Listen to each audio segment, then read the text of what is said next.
আমার মেয়ে এসে জড়ায় আমারে পাঞ্জাটা ধরছে, বাবা আমাকে হেফাজত করো। আমার মেয়েটা বলে, বাবা আমাকে বাঁচাও, পৃথিবীর বুকে আমি একমাত্র বাবা, আমি একমাত্র বাবা। কত সিনেমা কত কিছু হয়েছে, এরকম ঘটনা কখনো হয় নাই। একটা মেয়েকে তার বাবার বুকের থেকে অস্ত্র থেকে বাস্তব নিয়ে যা, এটা একমাত্র জীবন্ত সাক্ষী আমি।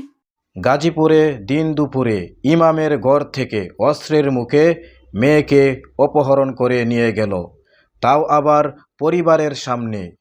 মেয়ের পরিবার শত চেষ্টা করেও সন্ত্রাসীদের হাত থেকে মেয়েকে রক্ষা করতে পারল না। প্রিয় দর্শক, এবার চিন্তা করুন, কি আজীব ঘটনা। আর এই ঘটনার পেছনে রয়েছে চোখ কপালে উঠে যাওয়ার মতো এক ইতিহাস। তাই প্রত্যেকেই ভিডিওটি শেয়ার করে শেষ পর্যন্ত আমার সাথেই থাকুন। গাজীপুরের শ্রীপুরে দিন দুপুরে অস্ত্রের মুখে এক মাদ্রাসার ছাত্রীকে অপহরণ করা হলো।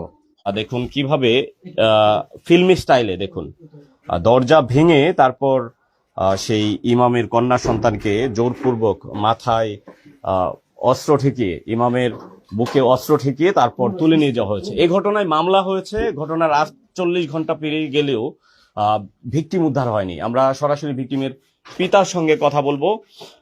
একটু আপনি বলবেন যে কি হয়েছিল সেদিন? আমি হাদিউল ইসলাম, মাওনা বাজারের পাশেই মাওনা ইউনিয়ন 1 নং ওয়ার্ডে বাইতুল মুত্তাকিন জামে মসজিদের ইমাম।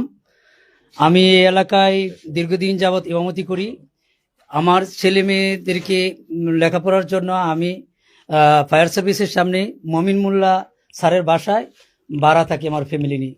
দীর্ঘদিন যাবৎ পাশের আমার বাড়ির পাশেই এখানে স্থানীয় সুরুজের ছেলে আবিদ আমার মেয়েকে উত্ত্যক্ত করত, রাস্তায় যাওয়া আসার পথে বিভিন্নভাবে জোরপূর্বক হেনস্থা করার চেষ্টা করত। এই ঘটনা আমি জানার পরে গত বুধবার দিন স্থানীয় নেতৃবৃন্দদেরকে নিয়ে এটা একটা সমঝোতা আমরা করার জন্য বসি। সর্বশেষ নেতৃবৃন্দ আমাদেরকে আলোচনা করার পরে আমার মেয়ে আমার কাছে রাইখা, মানে পরবর্তীতে এই বিষয়টা নিয়ে আলোচনা করবে এরকম একটা ইয়ে করে আমার কাছ থেকে 1:15 দিকে, দুপুর 1:15 দিকে আমাকে মেয়ে বুঝাইয়া দিয়ে তারা চলে গেছে। পরবর্তী চলে গেছিল না, মেয়ে জোরপূর্বক নিয়ে গেছিল। আগে সে মাদ্রাসায় যাওয়ার পথে নিয়ে গেছিল, একদিন ছিল। পরবর্তীতে তার জেডার এবং এলাকারবাসীর মাধ্যমে আমি আমার মেয়েকে উদ্ধার করি। তারপরে আমি এলাকা মানুষ নিয়ে আমি যেহেতু একজন ইমাম, আমার ইজ্জত আমি এই জায়গায় রাখতে চাইছিলাম। সর্বশেষ আমি তাদের কাছে এতটুকু বলি, ভাই যা হয়েছে হয়েছে, আমার কি ইজ্জতটুকু ভিক্ষা দেন, ইজ্জতটা নিয়ে আমি এই দেশ চাই, আমি চলে যাব। কিন্তু এটা করতে পারে নাই, ওনারাও পর্যন্ত পারে নাই। আমার এই ঘরের দরজা আমাকে শাহজাহান সজল ভাই এবং বিল্লাল হাজি তারা বলল যে আমরা পারতেছি না, আপনার জীবন বিপন্ন হবে, আপনি 399 ফোন দেন। আমি 399 ফোন দিলাম। ফোন দেওয়ার সাথে সাথেই তারা আবার আমার বাড়িতে আক্রমণ করছে। শুধু তাই নয়, তার পরিবারের উপর চালানো হয়েছে বর্বরোচিত হামলা। এমনকি ঘটনার 48 ঘন্টা পার হয়ে গেল, কিন্তু এখনও সেই অসহায় মেয়েটিকে উদ্ধার করা সম্ভব হয়নি। প্রিয় দর্শক, এবার চিন্তা করুন, এই আধুনিক যুগে এসেও যদি আমাদের মেয়েরা এভাবে দিনে দুপুরে অপহরিত হয়, তবে আমাদের নিরাপত্তা কোথায়? পুরো এলাকায় এখন চরম আতঙ্কে বিরাজ করছে। প্রিয় দর্শক, আর এই ভুক্তভোগী মেয়েটির নাম ফারিহা। সে শ্রীপুরের মাওনা এলাকার ইমাম হাদিউল ইসলামের মেয়ে এবং স্থানীয় একটি মাদ্রাসার ছাত্রী।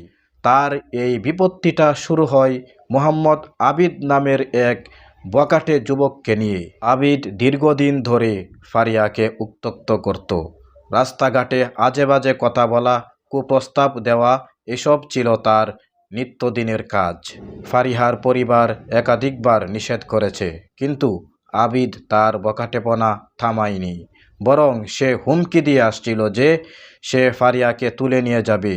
আর ঠিক সেই পরিকল্পনাই সে বাস্তবায়ন করল গত 14 এপ্রিল। প্রিয় দর্শক, মনোযোগ সহকারে শুনুন। এই ঘটনাটি কিন্তু ঘটেছে 2 ধাপে।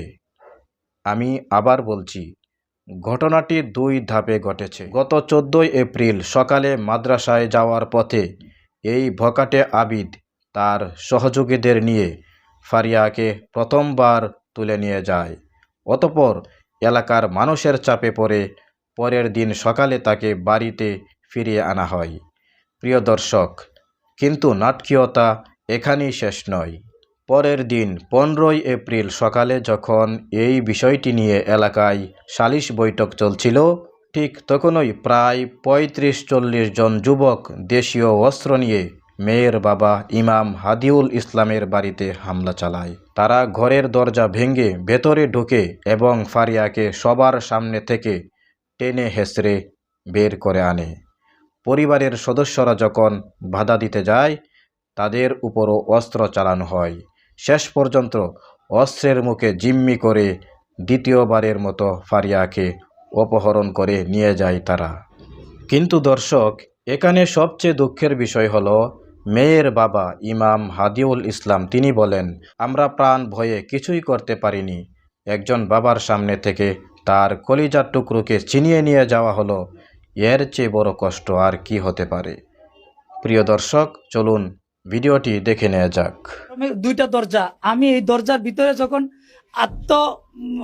হেফাজত করতে চাই, তখন তারা বাহির থেকে শাবল দিয়া, পাড়ায়া, সেনা, হাতুড়ি, হ্যামার যা লাগে আমি দেখি নাই কি দিয়া এইগুলিটা করছি। সর্বশেষ এই ছিদ্র দিয়া আমাকে পিস্তল দরজা ছেড়ে দে, গুলি করে আমার জীবন, আমার স্ত্রী, আমার শ্বশুর, তারা আমাকে জড়ায়া ধরে নিয়ে গেছে।